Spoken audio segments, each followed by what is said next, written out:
ابھی جو ہم نے حدیث پڑھی جس میں سیدنا عبداللہ بن بسر رضی اللہ تعالیٰ عنہ عید الفطر یا عید الاضحیٰ کے روز نماز کے لیے گئے، امام نے نماز میں تاخیر کر دی تو وہ فرمانے لگے کہ رسول اللہ صلی اللہ علیہ وسلم کے زمانے میں تو ہم اس ٹائم تک نماز سے فری ہو جایا کرتے تھے. اور راوی نے کہا کہ یہ چاشت کا وقت تھا، یعنی آپ صلی اللہ علیہ وسلم اشراق کے ٹائم پر عید کی نماز پڑھاتے تھے. بہت سارے لوگ یہ سوال کرتے ہیں کہ عید کی نماز کا وقت کب سے شروع ہوتا ہے اور کب تک رہتا ہے. عید الفطر اور عید الاضحیٰ کی نماز کا وقت سورج بلند ہونے سے پہلے شروع ہوتا ہے، یعنی سورج نکلنے کے تقریباً 15 منٹ بعد جس وقت اشراق پڑی جاتی ہے، اس وقت سے لے کر دوپہر تک یعنی زوال تک، ظہر کے وقت سے کچھ پہلے تک باقی رہتا ہے. ٹھیک ہے، نماز عید کا اول اور افضل وقت اس کا ابتدائی وقت ہے، یعنی اشراق کے ٹائم پر جب اس کی ادائیگی ہوتی ہے تو یہ اس کا اول وقت ہے اور افضل وقت ہے. لیکن اس کو تاخیر سے بھی پڑھا جائے تو عید کی نماز ہو جاتی ہے، اور اس کا آخر وقت زوال تک ہے، یعنی ظہر کے وقت سے کچھ پہلے تک عید کی نماز پڑھی جا سکتی ہے. جیسا کہ نبی اکرم صلی اللہ علیہ وسلم کے پاس بھی ایک شخص آیا تھا اور اس نے بتایا کہ ہم نے چاند دیکھ لیا ہے کل، تو آپ صلی اللہ علیہ وسلم نے روزہ افطار کرنے کا کہہ دیا کہ آپ سب روزہ کھول لو کیونکہ عید کا دن ہے. لیکن عید کی نماز کا ٹائم نکل چکا تھا، زوال کا وقت گزر چکا تھا، ظہر ہو چکی تھی. تو پھر آپ صلی اللہ علیہ وسلم نے فرمایا کہ ہم اب نیکسٹ ڈے عید کی نماز پڑھیں گے. تو کیا پتہ چلتا ہے اس سے کہ عید الفطر اور عید الاضحیٰ کی نماز کا وقت سورج بلند ہونے سے پہلے شروع ہوتا ہے، یعنی سورج نکلنے کے تقریباً 15 منٹ بعد. اور اس وقت کیا پڑھی جاتی ہے؟ اشراق کی نماز پڑھی جاتی ہے. تو اشراق کے ٹائم سے عید کی نماز کا ٹائم شروع ہو جاتا ہے، اور کب تک رہتا ہے؟ ظہر کی نماز کے وقت سے کچھ پہلے تک رہتا ہے. اگر کوئی آپ سے پوچھے کہ اول اور افضل وقت کون سا ہے عید کی نماز کا، تو اشراق کا ٹائم ہے. اس ٹائم پر اگر عید کی نماز پڑھی جائے تو یہ اول وقت میں پڑھی جا رہی ہے، افضل وقت میں پڑھی جا رہی ہے. لیکن اس کو اگر کوئی تاخیر سے بھی پڑھ رہا ہے تو اس کی عید کی نماز ہو جاتی ہے. ٹھیک ہے، اب آگے جو ٹاپک آ رہا ہے اس میں عورتوں کے لیے عیدگاہ میں آنے کا حکم بتایا جا رہا ہے. سیدہ ام عطیہ رضی اللہ تعالی عنہا کہتی ہیں کہ ہمیں حکم دیا گیا کہ ہم سب عورتوں کو حتیٰ کہ حیض والیوں اور پردے والیوں کو بھی دونوں عید میں گھروں سے نکالیں تاکہ وہ سب مسلمانوں کی جماعت یعنی نماز اور ان کی دعا میں حاضر ہوں. اور فرمایا حیض والیاں جائے نماز سے الگ رہیں، یعنی وہ نماز نہ پڑھیں، لیکن مسلمانوں کی دعاؤں اور تکبیروں میں شامل رہیں تاکہ اللہ تعالیٰ کی رحمت اور بخشش سے حصہ پائیں. ایک عورت نے عرض کیا کہ اگر ہم میں سے کسی کے پاس چادر نہ ہو، یعنی حجاب کرنے کے لیے چادر نہ ہو، تو پھر وہ کیسے عیدگاہ میں جائے؟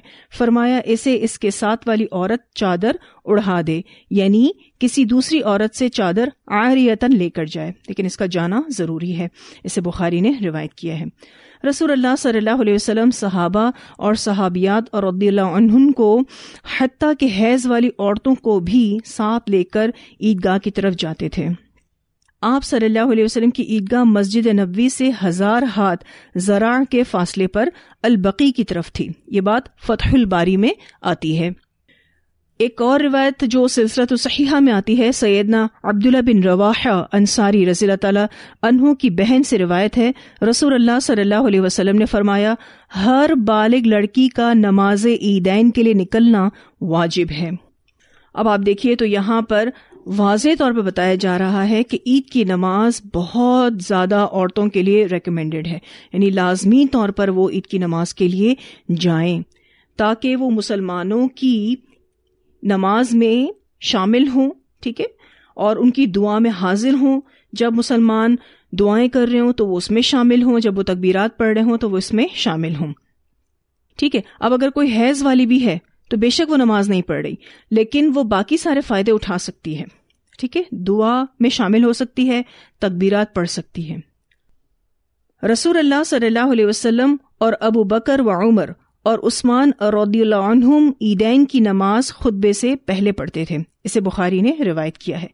عیدین کی جو نماز ہوتی ہے اس میں پہلے نماز پڑھی جاتی ہے اور پھر خطبہ دیا جاتا ہے. ٹھیک ہے، لیکن نماز جمعہ میں کیا ہوتا ہے؟ پہلے خطبہ ہوتا ہے اور پھر نماز ہوتی ہے. یہ بھی ایک فرق ہے جمعہ کی نماز میں اور عید کی نماز میں. تکبیرات عید کا وقت. حافظ ابن حجر رحمہ اللہ تکبیرات کے وقت ابتدا و انتہا کے بارے میں فرماتے ہیں رسول اللہ صلی اللہ علیہ وسلم سے اس بارے میں کوئی حدیث ثابت نہیں. صحابہ رضی اللہ عنہم سے جو سب سے زیادہ صحیح روایت مروی ہے وہ سیدنا علی رضی اللہ تعالی عنہ کا قول ہے. سیدنا علی رضی اللہ تعالی عنہ عرفہ کے دن 9 ذوالحجہ کی فجر سے لے کر 13 ذوالحجہ کی عصر تک تکبیرات کہتے. اسے بیہقی نے روایت کیا ہے. سیدنا عبداللہ بن عمر رضی اللہ عنہما عید الفطر کے دن گھر سے عیدگاہ تک بآواز بلند تکبیرات کہتے. اسے بیہقی نے روایت کیا ہے. امام زہری کہتے ہیں کہ لوگ عید کے دن اپنے گھروں سے عیدگاہ تک تکبیرات کہتے پھر امام کے ساتھ تکبیرات کہتے. اسے مصنف ابن ابی شیبہ نے روایت کیا ہے. سیدنا عبداللہ بن عباس رضی اللہ عنہما 9 ذوالحجہ نماز فجر سے لے کر 13 ذوالحجہ نماز عصر تک ان الفاظ میں تکبیرات کہتے: اللہ اکبر کبیرا، اللہ اکبر کبیرا، اللہ اکبر واجل، اللہ اکبر وللہ الحمد. اللہ سب سے بڑا ہے، بہت بڑا. اللہ سب سے بڑا ہے، بہت بڑا. اللہ سب سے بڑا ہے اور سب سے زیادہ صاحب جلال ہے. اللہ سب سے بڑا ہے اور اللہ ہی کے لیے ساری تعریف ہے. اسے مصنف ابن ابی شیبہ نے روایت کیا ہے. سلمان رضی اللہ تعالیٰ عنہ یوں تکبیرات کہتے: اللہ اکبر، اللہ اکبر، اللہ اکبر کبیرا. اسے بیہقی نے روایت کیا ہے. مشہور تابعی ابراہیم نخعی رحمہ اللہ سے روایت ہے کہ لوگ عرفات کے دن نماز کے بعد قبلہ رخ حالت میں ہی اللہ اکبر، اللہ اکبر، لا الہ الا اللہ واللہ اکبر، اللہ اکبر وللہ الحمد پڑھتے تھے. اسے بھی مصنف ابن ابی شیبہ نے روایت کیا ہے. تکبیرات کے الفاظ آپ صلی اللہ علیہ وسلم سے ثابت نہیں لیکن آثار صحابہ موجود ہیں. تو اگر آپ سے کوئی پوچھتا ہے کہ تکبیرات کے بارے میں کوئی حدیث ملتی ہے تو آپ کہہ سکتے ہیں کہ حدیث تو نہیں ملتی لیکن آثار صحابہ ملتے ہیں. اور آثار صحابہ بھی اگر حدیث کوئی اس بارے میں موجود نہیں ہے تو اتنے ہی ویلیوڈ ہوتے ہیں جتنا کہ حدیث ہوتی ہے. ان تمام باتوں کا جو خلاصہ ہے وہ یہ ہے کہ یوم عید میں اللہ کی کبریائی اور بڑائی بیان ہونی چاہیے. وہ کسی بھی انداز میں بھی کی جا سکتی ہے. نماز عید کا طریقہ. رسول اللہ صلی اللہ علیہ وسلم عید الفطر اور عید الاضحیٰ کے دن عیدگاہ جاتے، سب سے پہلے نماز پڑھتے پھر خطبہ دیتے. دیکھیں یہاں پر بھی یہ بات واضح ہو رہی ہے کہ پہلے عید کی نماز پڑھی جاتی اور پھر آپ صلی اللہ علیہ وسلم خطبہ دیتے. جبکہ لوگ صفوں میں بیٹھے رہتے، خطبے میں لوگوں کو واعظ و نصیحت کرتے اور اگر کہیں لشکر بھیجنا ہوتا تو اس کی تیاری وغیرہ کا حکم دیتے پھر واپس لوٹتے. اسے بخاری نے روایت کیا ہے. اب آپ دیکھیے عید والے دن بھی اگر لشکر کو کہیں بھیجنا ہے تو اس کی بھی پلاننگ کی جاتی. وضو کر کے قبلے کی طرف منہ کریں اور اللہ اکبر کہتے ہوئے رفع الیدین کریں. اسے بخاری نے روایت کیا ہے. یعنی یہ جو طریقہ آ رہا ہے عید کی نماز کا، اس میں سب سے پہلے وضو کرنا ہے اور پھر قبلے کی طرف منہ کرنا ہے، اللہ اکبر کہہ کر رفع الیدین کرنا ہے، پھر سینے پر ہاتھ باندھ کر دعائے استفتاح پڑھیں، پھر دعائے استفتاح ختم کر کے قرات سے پہلے ٹھہر کر 7 تکبیریں کہیں. اسے ابو داؤد نے روایت کیا ہے. ان تکبیرات کے بارے میں نیچے حاشیے میں کچھ وضاحت ہے. تکبیرات عیدین کے ساتھ رفع الیدین کرنے کی بابت رسول اللہ صلی اللہ علیہ وسلم اور صحابہ کرام رضی اللہ عنہم سے کوئی صریح دلیل منقول نہیں. امام ابن حزم اس کے بارے میں لکھتے ہیں رسول اللہ صلی اللہ علیہ وسلم سے یہ قطعاً ثابت نہیں کہ آپ نے ان تکبیروں میں رفع الیدین کیا. شیخ البانی رحمہ اللہ بھی اس کے بارے میں لکھتے ہیں کہ یہ مسنون نہیں ہے. تاہم تکبیرات عیدین کے ساتھ رفع الیدین کرنے کے بارے میں محدثین کرام مثلاً امام ابن المنذر اور امام بیہقی نے سیدنا ابن عمر رضی اللہ عنہما کی حدیث سے استدلال کیا ہے جس میں ہے اور آپ صلی اللہ علیہ وسلم ہر رکعت اور تکبیر کے ساتھ جو رکوع سے پہلے ہے دونوں ہاتھ اٹھاتے تھے. سلف صالحین میں سے کوئی بھی ان محدثین کرام کا مخالف نہیں ہے اور یہ استدلال قوی ہے، یعنی یہ دلیل بہت ہی مضبوط ہے. اس بارے میں ائمہ کے اقوال بھی ملتے ہیں، جیسا کہ عطا بن ابی رباح سے پوچھا گیا کیا امام نماز عیدین میں ہر تکبیر کے ساتھ رفع الیدین کرے؟ انہوں نے جواب دیا ہاں وہ رفع الیدین کرے اور لوگ بھی اس کے ساتھ ہاتھ اٹھائیں۔ نیز امام مالک رحمہ اللہ فرماتے ہیں کہ تکبیرات عیدین کے موقع پر ہاتھ اٹھانے چاہیے، اگرچہ میں نے اس کے متعلق کچھ نہیں سنا۔ امام شافعی رحمہ اللہ اور امام احمد بن حنبل رحمہ اللہ کا بھی یہی موقف ہے کہ تکبیرات عیدین میں ہاتھ اٹھانے چاہیے، لہٰذا تکبیرات عید کے ساتھ رفع الیدین کرنا بہتر ہے۔ ٹھیک ہے، تو اگر آپ اپنے پاس اس بات کو مینشن کر لیں کہ عیدین کی تکبیرات میں رفع الیدین کرنا مستحب ہے، پسندیدہ ہے۔ آگے کتاب میں دیکھیں گے کہ عید کی نماز کا مزید کیا طریقہ بتایا جا رہا ہے۔ پھر امام اونچی آواز سے اور مقتدی آہستہ آواز سے سورۃ الفاتحہ پڑھیں، پھر امام اونچی آواز سے قرات کرے اور مقتدی چپ چاپ سنیں۔ نبی اکرم صلی اللہ علیہ وسلم نے عید الاضحیٰ اور عید الفطر میں سورہ قاف والقرآن المجید اور اقتربت الساعۃ وانشق القمر پڑھیں، اور ایک اور روایت میں سبح اسم ربک الاعلی اور هل اتاک پڑھنے کا ذکر بھی آیا ہے۔ اسے مسلم نے روایت کیا ہے۔ ان تمام صورتوں میں آپ دیکھیں تو آخرت کی یاد دلائی گئی ہے۔ عید کا دن ہوتا ہے اور آخرت کی یاد دلائی جاتی ہے تاکہ خوشی کے دن ہم سب اعتدال میں رہیں۔ عموماً خوشی کے دن میں اعتدال میں رہنا بہت مشکل ہوتا ہے، تو اس وقت خود کو سنبھالنا آخرت کی یاد کے ساتھ یہ ہمیں سکھایا گیا ہے۔ بہتر ہے کہ سورہ فاتحہ کے بعد مسنون قرات کی جائے۔ جب پہلی رکعت پڑھ کر آپ دوسری رکعت کے لیے کھڑے ہوں اور قیام کی تکبیر کہہ لیں تو قرات شروع کرنے سے پہلے 5 تکبیریں کہیں۔ یہ بات ابو داؤد میں آتی ہے، یعنی جیسے ہی آپ دوسرے سجدے سے اٹھ رہے ہوتے ہیں اللہ اکبر کہہ کر، تو پھر آپ قیام کے لیے کھڑے ہو جاتے ہو کیونکہ ابھی آپ کی دوسری رکعت ہے، تو اب آپ قرات سے پہلے 5 تکبیریں کہیں گے، اور یہ ساری تکبیریں جو ہیں وہ امام کہہ رہا ہوتا ہے اور آپ اس کو فالو کرتے ہیں۔ پھر 2 رکعتیں پڑھ کر سلام پھیریں۔ تو خلاصہ کیا ہے کہ 2 رکعت پڑھنی ہے عید کی نماز، اور اس میں جو پہلی رکعت ہے اس میں 7 تکبیریں ہیں اور دوسری رکعت میں 5 تکبیریں ہیں، اور جو مسنون قرات ہے وہ بھی واضح کر دی گئی ہے۔ بہتر ہوتا ہے کہ مسنون قرات کی جائے، لیکن اگر کوئی امام دوسری کوئی سورت بھی پڑھے تو یہ بھی جائز ہے۔ یہاں عید کی نماز کا جو ٹاپک چل رہا ہے تو کچھ اور وضاحت آپ کے سامنے رکھنا چاہوں گی۔ کچھ ایسے سوالات جو لوگوں کے ذہن میں آتے ہیں یا پھر وہ کسی نہ کسی وجہ سے اس سچویشن سے گزرے ہوتے ہیں تو انہیں یہ سمجھ نہیں آتا کہ آخر اس صورتحال میں کیا کیا جائے۔ مثلاً اگر عید کی نماز کسی کی فوت ہو جائے تو وہ اسے کیسے ادا کرے گا؟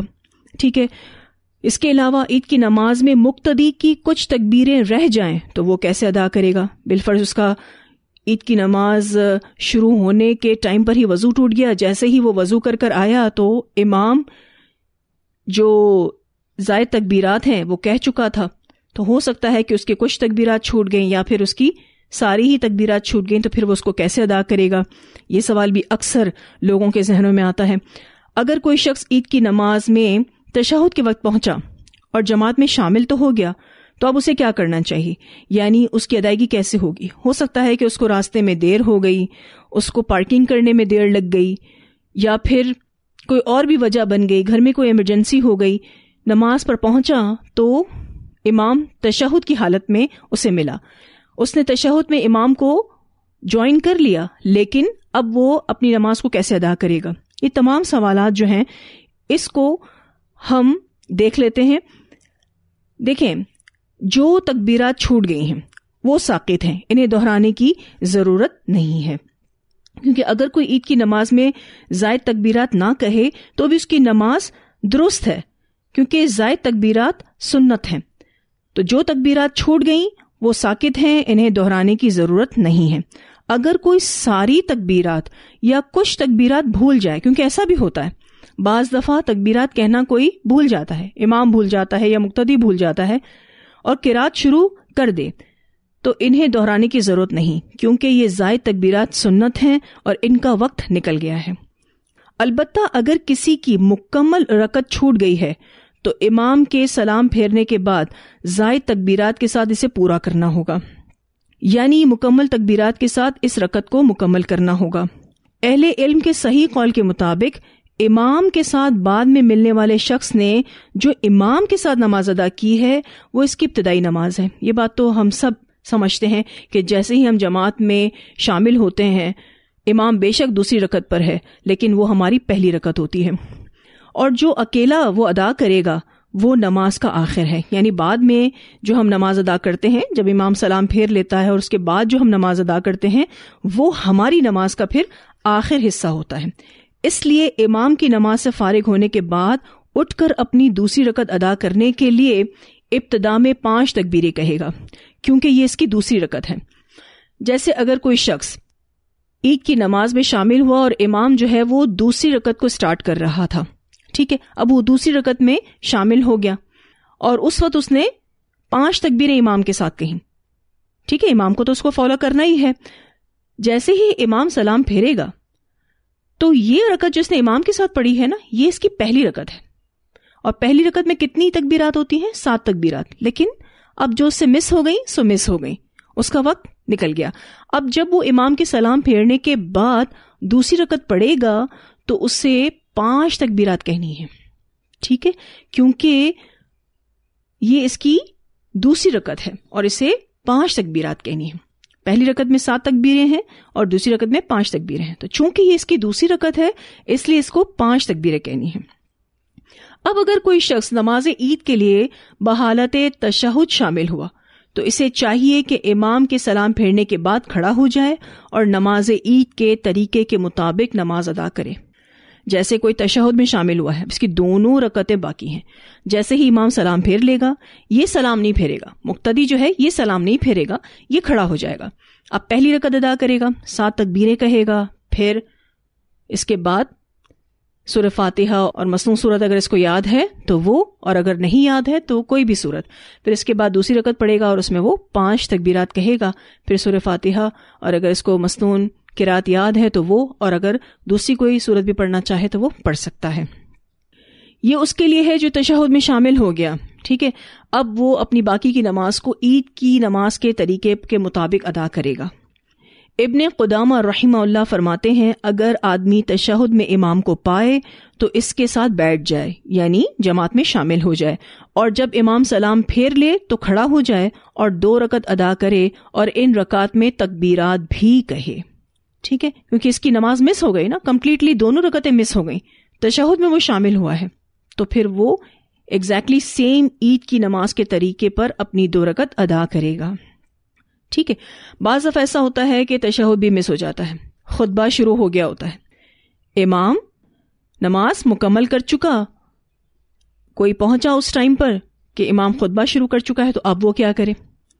اس کے پاس ایک آپشن تو یہ ہے کہ اگر اس کے دماغ میں کوئی اور مسجد ہے کہ جس میں عید کی نماز ابھی ہونا باقی ہے تو وہاں جانے کی کوشش کرے، اور اگر اسے ایسا لگتا ہے کہ نہیں پاسبل نہیں ہے، میں جب پہنچوں گا تو وہاں پر بھی عید کی نماز مس ہو جائے گی، تو اس صورتحال میں وہیں عیدگاہ پر 2 رکعتیں عید کے نماز کے طریقے کے مطابق ادا کر لیں، ٹھیک ہے۔ یہ اس کے لیے ہے جو عیدگاہ پہنچ گیا ہے، ٹھیک ہے، اور نماز اس سے فوت ہو گئی ہے، یا بالکل امام کے اختتام کرنے کے ٹائم پر اس نے جوائن کیا ہے، تو ایسا شخص نماز عید کے طریقے کے مطابق اسے ادا کرے گا۔ اور دوسری بات جو میں نے آپ کو بتائی وہ یہ کہ اگر کوئی شخص ایسے وقت میں عیدگاہ پہنچا کہ خطبہ شروع ہو گیا اور نماز عید ختم ہو گئی، تو اس کے پاس ایک آپشن کیا ہے کہ وہ کسی دوسری جگہ جائے اور عید کی نماز پڑھ لے، اور اگر یہ بھی پاسبل نہ ہو تو پھر وہیں 2 رکعت نماز پڑھے گا، اور کیسے پڑھے گا؟ عید کی نماز کے طریقے پر ادا کرے گا، زائد تکبیرات کے ساتھ، ٹھیک ہے۔ یہ بات یاد رکھنی ہے کہ یہ صرف اور صرف اس شخص کے لیے ہے جو عیدگاہ پہنچ گیا ہے اور اس سے عید کی نماز مس ہو گئی ہے، ٹھیک ہے۔ اب کچھ لوگ یہ سوال کرتے ہیں کہ عذر کی وجہ سے کیا کوئی شخص نماز عید گھر پر ادا کر سکتا ہے؟ اب وہ عورت بھی ہو سکتی ہے اور مرد بھی ہو سکتا ہے۔ تو نماز عید اجتماعی صورت میں ادا کیا جانے والا عمل ہے، اور اللہ کے نبی صلی اللہ علیہ وسلم نے اپنے دور میں کسی کو بھی، آپ صلی اللہ علیہ وسلم نے یہ والی پرمیشن نہیں دی کہ وہ اپنے گھر میں عید کی نماز پڑھ لے۔ ایون آپ دیکھیں عورتوں کو بھی بڑی تاکید کے ساتھ حکم دیا گیا کہ وہ عید کی نماز میں شامل ہوں، خواہ وہ حیض سے کیوں نہ ہوں، بے شک وہ نماز نہ پڑھیں لیکن دعا میں شامل ہوں۔ جن کے پاس پردہ کرنے کے لیے چادر نہ ہو وہ بھی کسی سے چادر لے کر پردہ کر کر بھی آئیں. ٹھیک ہے. لیکن اگر کوئی مجبور ہے, بیمار ہے, وہ مرد ہو یا عورت ہو, تو وہ گھر میں 2 رکعت نماز ادا کر سکتا ہے. لیکن یہ عید کی نماز نہیں ہے. ٹھیک ہے. یہ کس صورتحال میں ہے کہ وہ مجبور ہے, تو وہ گھر میں 2 رکعت نماز ادا کر سکتا ہے یا کر سکتی ہے. لیکن اگر کوئی عذر نہیں تو نماز عید کی ادائیگی عورت اور مرد کو عیدگاہ میں ہی آ کر کرنی چاہیے. علماء کا کہنا یہ ہے کہ عید کی نماز گھر میں ادا کرنا بہت بڑی غلطی ہے, کیونکہ آپ صلی اللہ علیہ وسلم یا صحابہ کرام رضی اللہ عنہم کے زمانے میں ایسا کہیں نہیں پایا گیا کہ کسی گھر میں خواتین جو مسجد نہ آ سکتی ہوں نماز عید ادا کر لیں, یا مردوں میں سے جو عذر کی بنا پر عیدگاہ نہ آ سکے تو وہ عید کی نماز گھر میں ادا کر لے. ایسا آپ صلی اللہ علیہ وسلم کے دور میں نہیں ہوا. البتہ گھر میں 2 رکعت ادا کر لینا اس اعتبار سے درست ہوگا کہ آپ صلی اللہ علیہ وسلم عیدگاہ میں نماز عید ادا کرنے کے بعد جب گھر لوٹتے تو 2 رکعت نماز ادا کرتے. تو اس حدیث کو دلیل بناتے ہوئے جو کوئی مجبور ہو, عیدگاہ آنے سے قاصر ہو, تو وہ گھر میں 2 رکعت ادا کر لے. وہ جو میں نے آپ کو حدیث بیان کی تھی نا, سیدنا ابو سعید خدری رضی اللہ عنہ سے روایت ہے کہ رسول اللہ صلی اللہ علیہ وسلم عید سے پہلے کوئی نماز نہیں پڑھا کرتے تھے, البتہ جب عید پڑھ کر اپنے گھر کی طرف لوٹتے تو 2 رکعت ادا فرماتے. یعنی عیدگاہ میں آپ صلی اللہ علیہ وسلم عید کی نماز سے پہلے اور بعد میں کوئی نفل نہیں پڑھتے, لیکن گھر جا کر 2 رکعت پڑھتے تھے. تو اس حدیث کو دلیل بناتے ہوئے جو کوئی مجبور ہو, عیدگاہ آنے سے قاصر ہو, تو وہ گھر میں 2 رکعت ادا کرے بغیر اضافی تکبیرات کے. یعنی عید کی نماز کا طریقہ اختیار نہیں ہوگا. کیوں نہیں اختیار ہوگا؟ کیونکہ وہ عید کی نماز ہے ہی نہیں. ٹھیک ہے. لیکن ظاہر ہے کوئی مجبور ہوتا ہے تو اس کا بھی دل چاہتا ہے کہ وہ عید کی نماز میں شامل ہوتا. اب وہ شامل تو نہیں ہوا, لیکن وہ اس طرح سے اپنے دل کو ریلیکس کر سکتا ہے ان 2 رکعتوں کے ساتھ. سمپلی 2 رکعت ادا کرے. یہ عورتوں کے لیے بھی ہے اور مردوں کے لیے بھی ہے. لیکن اگر کسی کا عذر نہیں ہے تو وہ نماز عید کی ادائیگی کے لیے خواہ وہ مرد ہو یا عورت ہو عیدگاہ میں آنا چاہیے. ٹھیک ہے جی. تو عید کی نماز کے حوالے سے یہ کچھ وضاحتیں تھیں جو میں نے آپ کے سامنے رکھی. اب ہم آگے مزید جو احکامات ہیں وہ کتاب سے دیکھیں گے.